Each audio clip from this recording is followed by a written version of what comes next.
All right, so I don't know if you've watched the first video or not. We talked about adult trauma and kind of an overview approach to ATLS or trauma codes using ATLS, as well as our other reference material is Tinali's and Rosen's, and a smattering of the EMRA information. That those little handbooks are super helpful. Although I would say, other than the antibiotic one, I almost never get the chance to actually check those handbooks during a code, obviously, or while seeing another patient. But they're great. I carry them with me every shift, and just part of my process of getting set up for my day as I'm logging in. I throw all those on my computer station, and away we go. So.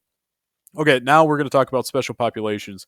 This includes pediatrics, geriatrics, and pregnant patients, although I think in not quite in that order. So if you've not watched the adult one, if you don't have a good ATLS background, I recommend going back and watching that one, the previous video, before moving on to this one. So let's talk about kids. They're scary. They're small. I have my own. So the most common causes of death, all ages, are motor vehicle accidents, then drownings, house fires, homicides, and then falls. Falls are the majority of injuries, but not deaths. Child maltreatment is the majority of homicides in infants, so child abuse. And firearm injuries in children and adolescents is ridiculously high. It's one of the leading causes there. Leading causes of failure in a code is failing to secure a compromised airway, failure to support breathing, and not recognizing intra-abdominal and intracranial hemorrhage. We need to spend a little bit more time on those first two. So, what is the most likely cause of arrest in a patient, in a pediatric patient? Breathing, right? It is a respiratory-driven code as opposed to a cardiac-driven code. So, they need a higher consideration of airway and breathing over their cardiovascular as opposed to an adult. So we can't GCS them, it's not validated, but we can do a pediatric trauma score. So if you're in a shop that does not have pediatrics and you're looking at transferring a patient, this is something you can use to provide a sort of level playing ground for when you talk with your transfer team or whatever accepting trauma or ER doc that you're trying to send them to. Again, not going to go over this specifically, but know that, because you're not going to remember. I don't remember. I have to refer to it, right? So, but know that it exists. Know that it's something you can use when talking to the next shop. Another one, the AVPU, awake, responsive to verbal stimuli, responds to pain, or the unresponsive. So just a more shortened version of GCS, essentially. Okay, so let's talk about what makes them unique. Apnea, hypoventilation, and hypoxia occur 5 times more frequently than hypovolemia and hypotension. So, again, what we were talking about, the most likely thing to be driving a code in a pediatric patient is airway and breathing. So you have to be aggressive in your management of airway and breathing. And it's super intimidating when you're looking at intubating, a 6-month-old or even younger, a 3-month-old.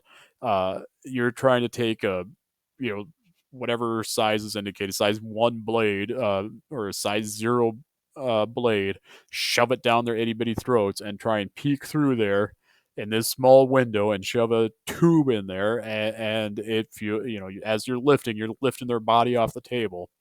It is really hard to do, but it's you got to be aggressive because that's what's going to drive the code, right? They have a smaller body mass, so there's greater force being applied per unit of body area. So I get hit with a car, for instance, or we'll say a fall. If I have a fall, I'm spreading it out over my entire body, right? That is a lot more body to soak up that force than if my 1-year-old has the same fall. So you need to expect multi-system injuries. You need to have a higher suspicion that even if you don't see a lot on the outside, there still could be stuff going on in the inside that you can't see. On the flip side of that, their skeleton is completely calcified and they have multiple active growth centers, right? So they're more pliable. And this also makes reading radiology a little bit harder because they have if you're not a pediatric radiologist, you have to go back and remember what are the different stages of bone growth and calcification centers, depending on what joint you're looking at. But this also means that fractures are less common. However, that is even in the setting of internal organ damage. So again, expecting multi-system injuries, just because you don't have a fracture doesn't mean that there's something else going on. So keep your suspicion high. For equipment, be familiar with the Breslau or similar tape, right? Everyone says Breslau, but it's kind of like the Kleenex of tapes. It's actually a name brand, um, not a type of tape, right? So one of the really good suggestions I had was, and I think this goes for all populations, just practice estimating weights. So in your head, ballpark a patient's weight every time you see them, and then if you have the opportunity to actually weigh them and find out what they weigh, you can kind of start dialing in that barometer of yours. Depending on what drug you're using, the other thing you can do is 2 times their age in years plus 10 is their ideal body weight in kilograms. That is a good thing to know, depending on what drug you're applying. If it doesn't have fatty tissue distribution, and depending on your population, uh, I see a lot of obese patients, a lot of obese pediatric patients, and you don't necessarily want to fluid overload them or uh, give them a weight based dose when it's not going into fatty tissue anyway, right? And then for circulatory access, your AC or saphenous, you get 2 attempts and then just jump to the IO, man. It ain't worth it. And here, because they're the size of things and calcification, we're still going to go back to that proximal tibia as opposed to the humerus that we talked about before. If that doesn't work, then you can hit your distal femur. You can also cannulate the femoral vein. You can hit an EJ or IJ subclavian again with just a IV axis. We're not talking about central, right? And then the last option is a venous cut down in the saphenous vein, and you kind of follow this algorithm as far as what's preferred. Peripheral IV, get that first. If you can't get that, get the intraosseous. If you can't get that, cannulate the femoral vein, et cetera, et cetera. So depending on your staff, and if you're in a pediatric code, hopefully you have pediatric staff, though they should be able to get access for you.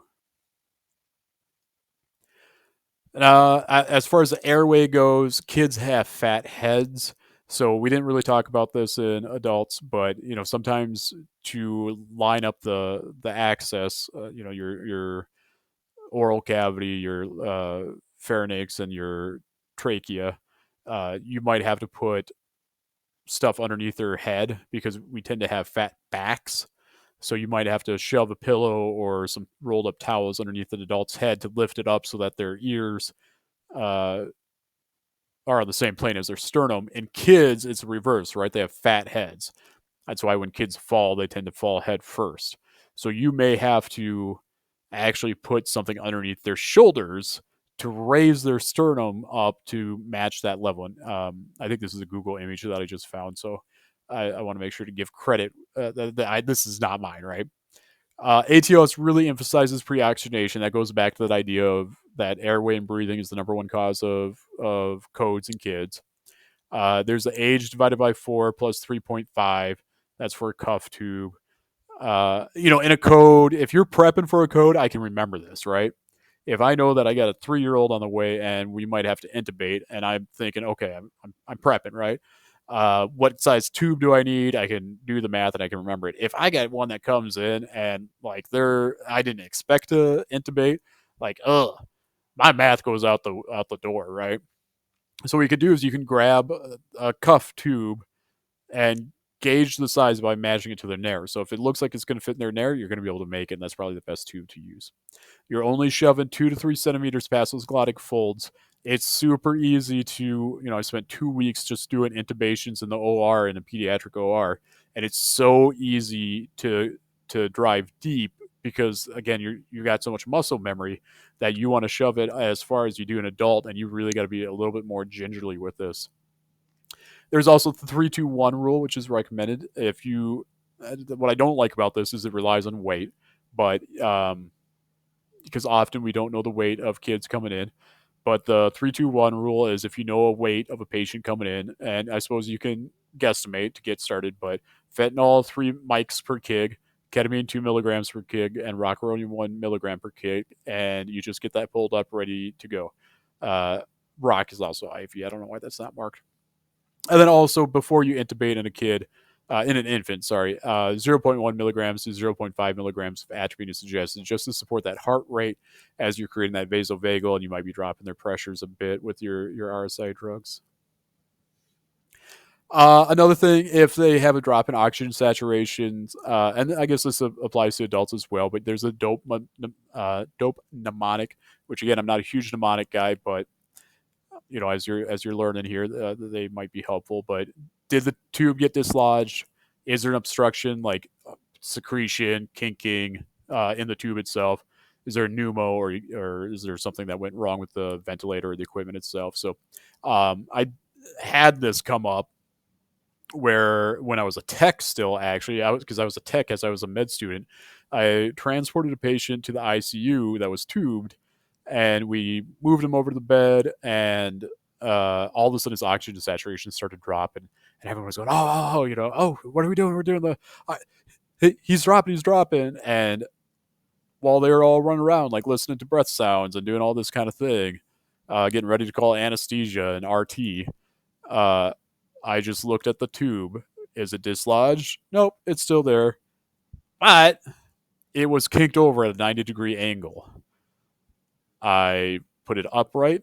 I switched to a bagged him for a little bit back to, greater than 90%, and we were done. So starting easy and working your way through is definitely advantageous. And again, it's that don't try and think at the time, do your thinking ahead of time. Just to touch real quick on infants, you're looking at 30 to 40 respirations per minute.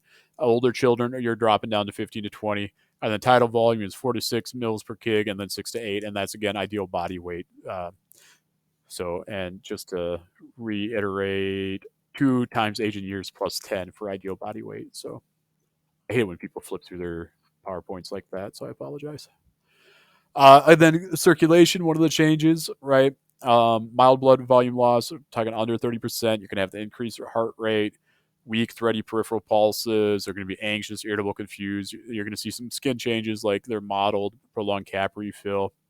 Moderate blood volume loss, they're lethargic, dulled response to pain, and then severe, more than 45% is comatose. So again, there's all these changes in systolic blood pressure. I think unless you're in a specialized shop where this is where you're looking at a lot, you're not gonna remember this, right? Um, CNS, I still find that tough to really use just because the variability of response. I tend to go with cap refill and skin because like urine, you're not like no one's got time for that, right? Like what are they? Are they cathed already? How do you know that it's low to very low versus none, right? But cap refill is the one that I like for peds. I tend to go with like pulses, cap refill, and watch them on the monitor. So for fluid resuscitation, here it's a 20 mil per kg bolus of isotonic crystalloid, and again, you're doing ideal body weight. And then you move on to the packed red blood cells and the FFP and platelets, and also consider tranexamic acid within 3 hours. You're looking for signs of return to normality. So if they're tachycardic, slowing of their heart rate, if they're already slow, like you're way down the algorithm, that's severe blood loss volume 45% or greater. It's tachycardia followed by bradycardia. So hopefully slowing of the heart rate is where you're at. Clearing of their sensorium. Are they perfusing their brain better and they're able to give you some more normal responses? Do you have pulses again? Do you have return of normal skin color? Is the skin, the extremities warm? Is there systolic increasing? Is their pulse pressure getting better? So greater than 20 millimeters mercury. And again, urinary output 1 to 2 milliliters per kilogram per hour. I just don't find that helpful at all. Maybe I just haven't gotten to that point yet. I don't know. Now, talking about adjuncts, laboratory investigation. So this is ATLS. No single laboratory test has acceptable sensitivity or negative predictive value to safely and effectively screen patients when used alone. You have to combine it with your clinical reasoning. Uh, they are indicators that there's something going on, but man, you gotta be taking some full picture critical thinking skills here. always get the beta ACG and always get the tox. You can get X-rays, get the parts that hurt, but don't delay definitive care or CT imaging because that's going to be more important. I don't really care if you broke your wrist if you're also possibly bleeding out in your abdomen. CT, you can do selective imaging. You don't necessarily have to pan scan, and there's also the ALARA approach, which is as low as reasonably achievable um, for radiation, and that's just something that your CAT scan crew should do. Definitely fast them. However, 30% with solid organ injury have no demonstrable free fluid on fast. It's just not that validated in kids. I think you have to do it because that's just where we are at culturally as emergency medicine. But it's just, if you're gonna miss 30% of positives, that's some bad math, man. So CT imaging is based on clinical decision, not on your fast. But ultrasound is still considered best used for, or ultrasound is best used for lung and hearts assessment. So do the EFAST, but just know how poor it actually is,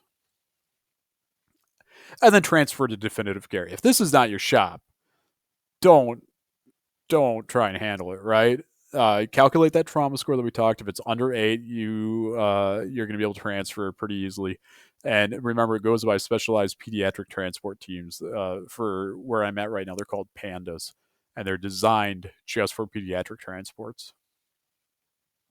Sort of a miscellanea. Free fluid does not necessarily mean a laparotomy. There's a good chunk of these that can be just reabsorbed and serial abdominal exam sort of thing. Remember Skawara, your spinal cord injury without radiographic abnormality. It's more common in the thoracic spine. Also, corticosteroids are not recommended. I've actually had this case.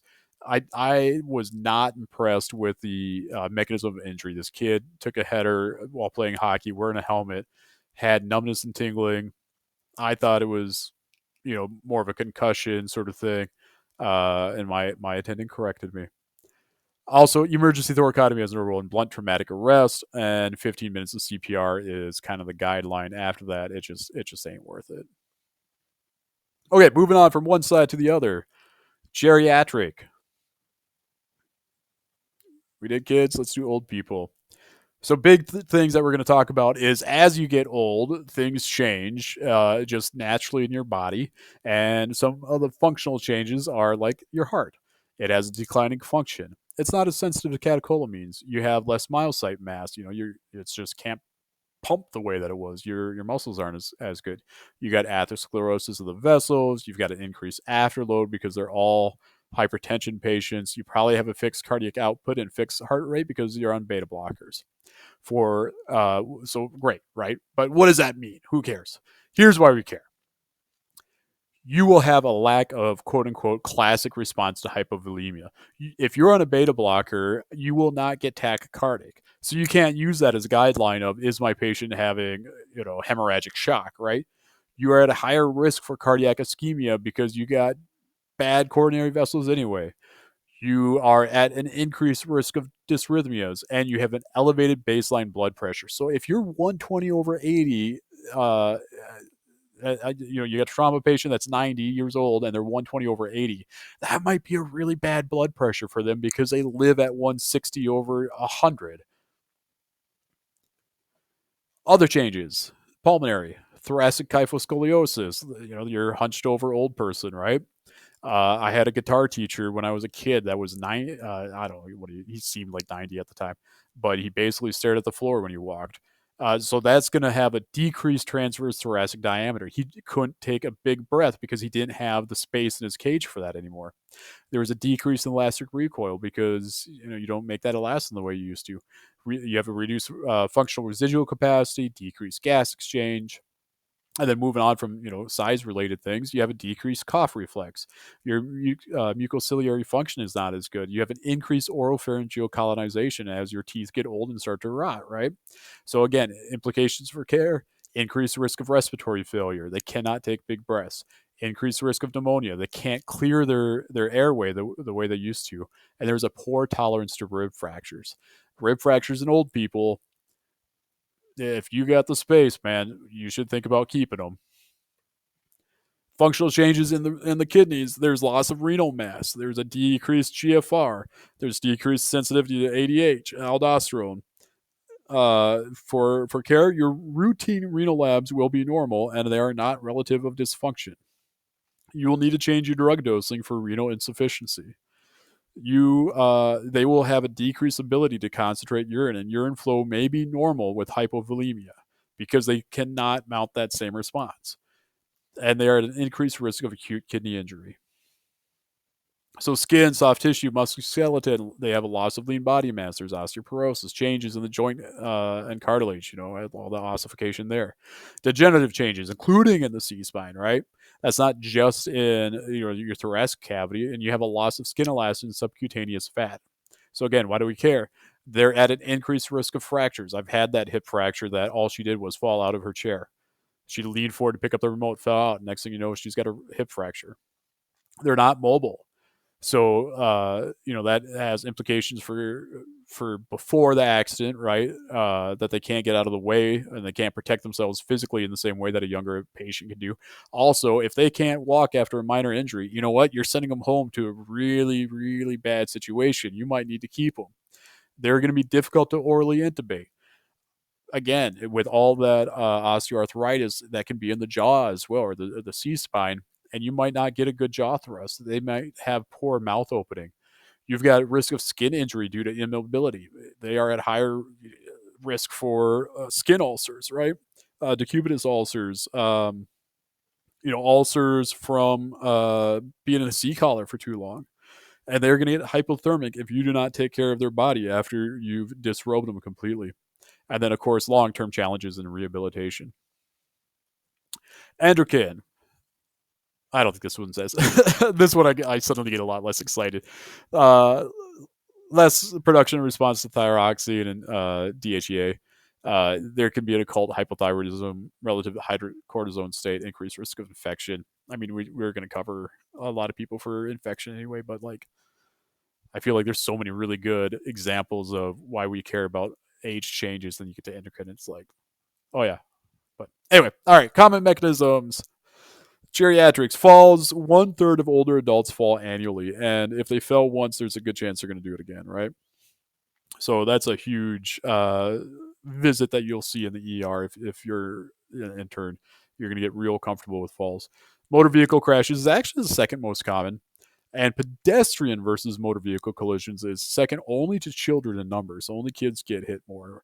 Burns is actually the second leading cause of traumatic death. And then elder abuse, you need to keep that in mind. The multiple bruises in varying stages of healing, right? Pattern bruising, stuff like that. So common causes of falling. This is one of the things that I had to learn as an intern is not only do I have to care that you fell, I have to care why you fell. So if you actually lost syncope or actually lost consciousness, you actually syncopized, we need to consider dysrhythmia, seizures, acute coronary syndrome, hypoglycemia, and pulmonary embolism. Those are all can't miss diagnoses, right? And sometimes these are not seen. So you may not have any information to go on about which one you need to care about, right? If you got near syncopal and it happened because of positional changes, or it could be vasodilation. So, what antihypertensive medications are they on? Did they have any changes in dosing? Any reason that they got dehydrated, nausea, vomiting? Did they? I had a patient just the other day who was found on the ground. He was concerned that he was getting more swelling in his legs, so he doubled up on his diuretic medication that day and came in with like an 80/50 blood pressure. Are they hemorrhaging? Do they have a GI bleed or a AAA? Did they take a big hot bath or shower and cause themselves to vasodilate? Are they septic? Do they have anemia? These are all things that would fall into that differential. Non-syncopal, or what we call mechanical causes, a mechanical fall would be, that there wasn't one of these things that caused this, but they simply tripped over their feet or whatever. But that would be because of like secondary, right, to deconditioning, that they just didn't have the strength, or their balance isn't as good as it used to be. Maybe they can't see. Visual acuity has gotten worse, so they tripped over something and but it's still at the heart of it an eye problem. Unsafe home conditions that they're hoarders, so they can't see all the crap that they're keeping and they're tripping over it. They got drunk. They're taking sedating medications, or a neurologic disease like dementia, right? We still have to consider all those things and what our job is to address. Obviously, those don't really come up under the resuscitation bay, other than probably sedating medications. But then special populations, again, geriatric airway. So dentures in for bag valve mask, out for RSI. So when you're bagging them, you want to leave them in because that's going to help create a better seal because you've got more structure to the mouth. But when it's time to intubate them, pop those bad boys out before you shove your tube in because you don't want to knock something out of the way. And really, what you're doing is you're making a lot more space for yourself to see.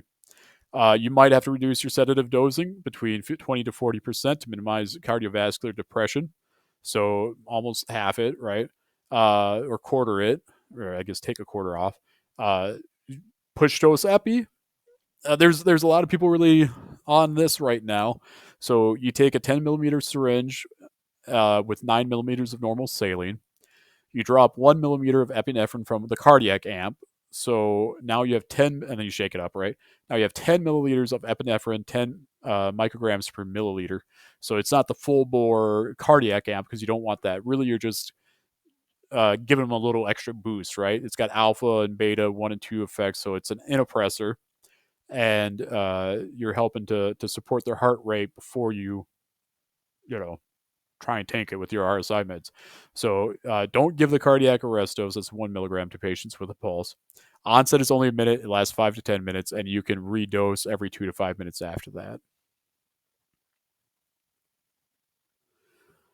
As far as airway changes, arthritic changes in mouth and cervical spine, which we talked about, macroglossia tongues tend to be larger and they don't have the protective reflexes. Consider if they're edentulous, what you need to change for that. Make sure you're using the appropriately sized laryngoscope and tubes. Another trick is you can place gauze between the gums and cheek if they don't have dentures, and try and achieve a seal better with BV. I mean, you're really just trying to make more of a structure there, and then make sure you're appropriately dosing your RSI meds, so dropping it by 20% or whatever. For breathing, again, the increased kyphoscoliosis, decrease residual capacity, gas exchange, cough reflex, etc. Kind of skip that. We talked about those things. It's kind of the same stuff, right? Make sure you're getting tubed and everything appropriately. Uh, for circulation, pre-existing cardiac disease or hypertension, lack of a classic response, likelihood of cardiac medications, you're going to have a lot of things that are going to be changing your vital signs. It's not just, um, the trauma. So look for evidence of tissue hypoperfusion. Administer balanced resuscitation blood transfusion early for obvious shock, and use advanced monitoring as necessary and on a timely basis. So it ends up being a little bit more of a clinical gestalt, based off of what you're seeing and not just following the numbers. For disability, there's some cerebral atrophy, there's degenerative spine changes, and there could be a presence of a pre-existing neurological or psychiatric disease. I mean, granted, that's kind of for everyone, uh, but it's more likely that you're going to have a demented patient in their 80s as opposed to someone in their 30s. So CT them.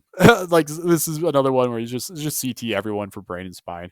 Uh, Liberal would be the term here, I guess. But what the hell? You're gonna give them radiation poisoning that's gonna cause cancer in 20 to 30 years. Like, at that point, they're probably dead anyway. So just do it and make sure they're safe. And then reverse of anticoagulant and or antiplatelet therapy. That is a bigger one that we need to consider. That there's likely a prolonged PT, PTT, elevated INR, or whatever, uh, due to some meds that they're on. And then for exposure, again, loss of subcutaneous fat, skin elasticity, all these changes. Um, you gotta evaluate, liberate their spine boards and cervical collars as soon as possible because of the concern for ulcers. So pad the bony prominences and cover them with a warm blanket to prevent hypothermia. And they're gonna love you for it anyway. 3, 2, 1. So for specific injuries, rib fractures are a big one for geriatrics, right? Leads to pneumonia in about 30% of them, and that's obviously a big deal. They don't have the cough reflex, and if they have rib fractures, they don't want to take big breaths, and so they're not expanding their lungs the way they're supposed to. Tim Nally says that you should CT these.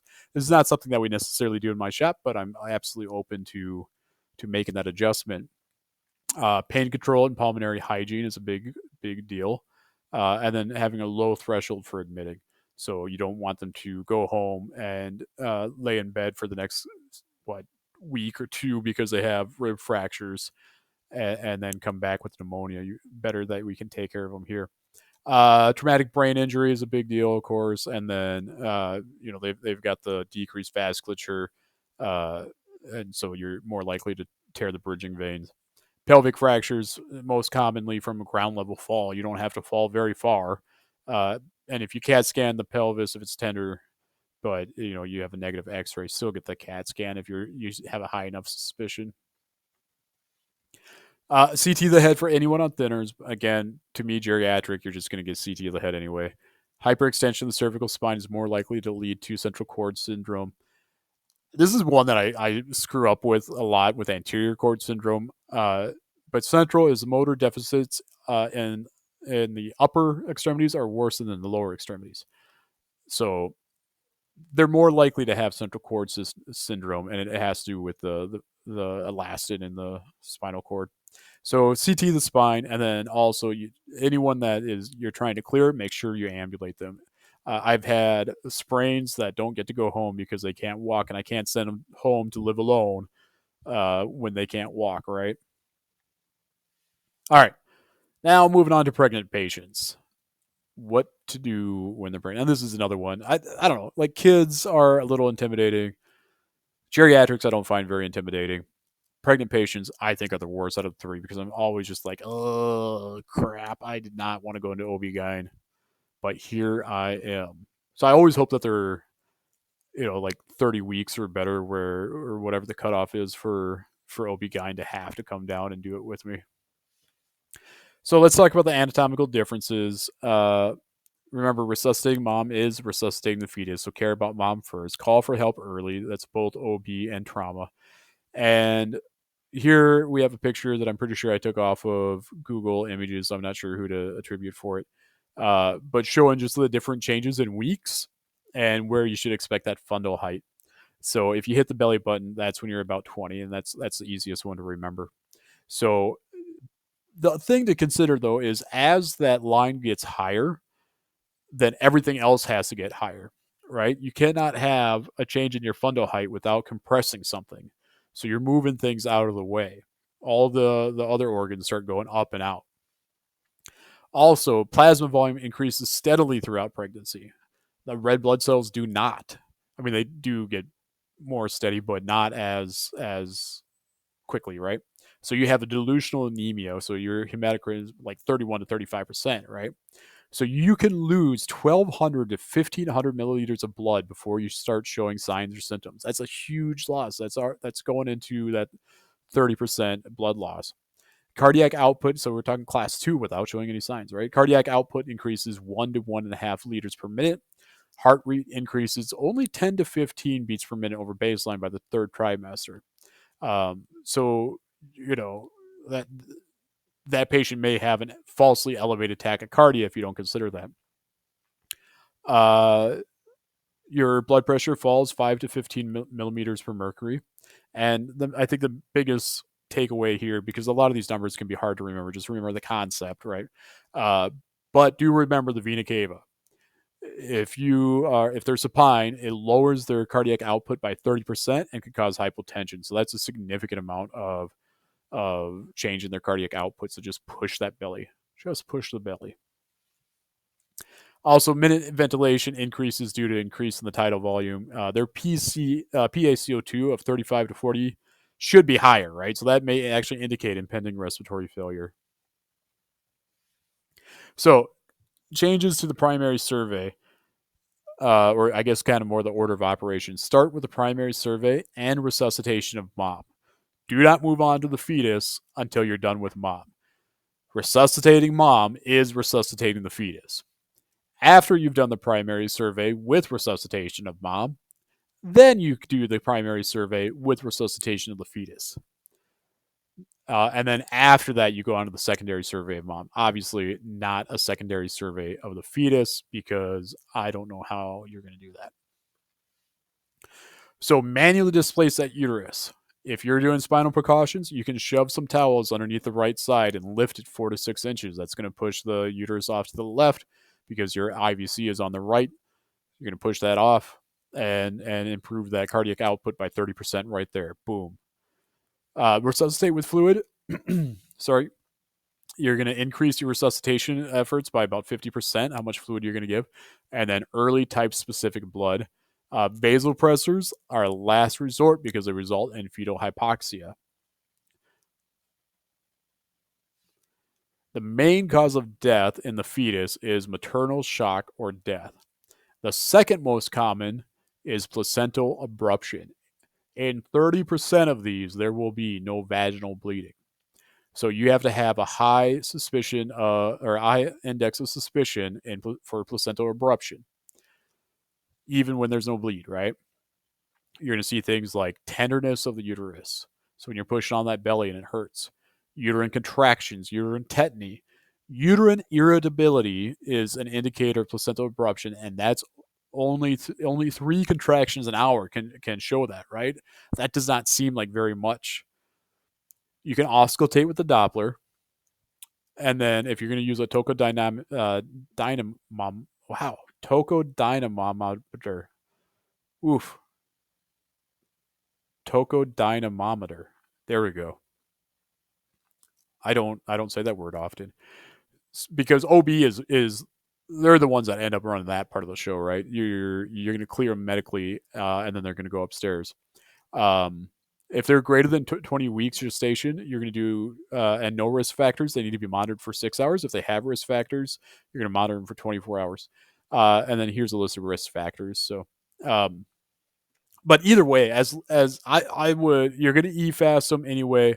You're going to grab the bedside to do the just do one at the bedside, right? An OB-GYN transabdominal ultrasound and flip on the M mode. It can be really hard to line everything up over the heart, but you can flip on your M mode and calculate your vital heart rate right at the bedside.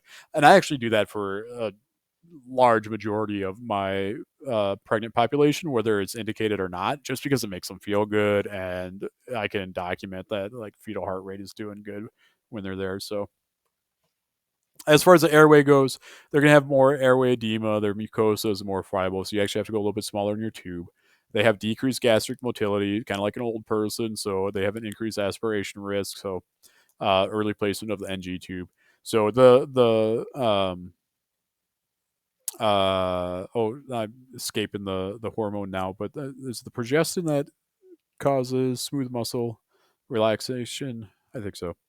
Anyway, the hormone that they release to help relax their smooth muscles also ends up having an effect on the lower esophageal sphincter, and as that relaxes, then that's why pregnant patients get so much reflux and that kind of thing. So, but that puts them at a higher risk for aspiration. For breathing, you got to keep them above 95%. Your goal PCO2 is 25 to 30. And then third trimester chest tubes, you go in the second or third intercostal space. So you got to, as everything gets pushed up, you got to go higher yourself. Circulation, again, displace the uterus. And vital signs may not change till 1.5 liters is lost. And the fetus can still be in distress without just change in vital signs. For the secondary survey, follow the normal pattern. All the indicated imaging is still indicated. You're going to do a formal pelvic. Actually, not you. OB is going to do a formal pelvic. Unless you are OB, then you're going to do the formal pelvic. An abdomen pelvic CT, a lot of people are going to be like, oh, no, you can't because of the fetus. Actually, you can because you want to keep the mother alive so the baby stays alive, right? So if you get an abdomen pelvic CT, like you're shooting right onto that baby. 25 milligray is the amount of radiation that the fetus will see. And fetal radiation less than 50 is not associated with fetal anomalies or risk for loss. So you're at half of the level that you need to be at to start garnering some risks, right? If they're Rh negative, they get immunoglobulin, and then you're going to admit them. Again, of miscellany, have a higher suspicion of intimate partner violence. I feel like that's all the special populations. You have to consider child abuse, geriatric abuse, or domestic abuse. Um, just because they're in one of those three categories. And then we were actually just talking about this in didactic. ATLS says limited data exists to support perimortem C-section. It's a super rare thing to have come up. I guess by the time it does come up for you, maybe there'll be some more data on it. But the idea is that if mom's dead or dying and there's no chance, pop the baby out and hopefully you can save it. But there's lots of, not even lots, there's a few like crazy success stories. But I think the reason that they're so lauded is because there are so few success stories. And that's it. Here's all my references: ATLS, Tintinales, the trauma guide from EMRA, and Rosen's. I highly recommend checking into all of these. So thank you very much for your attention or lack of. Hopefully you were able to get something out of this, and keep checking back for more content.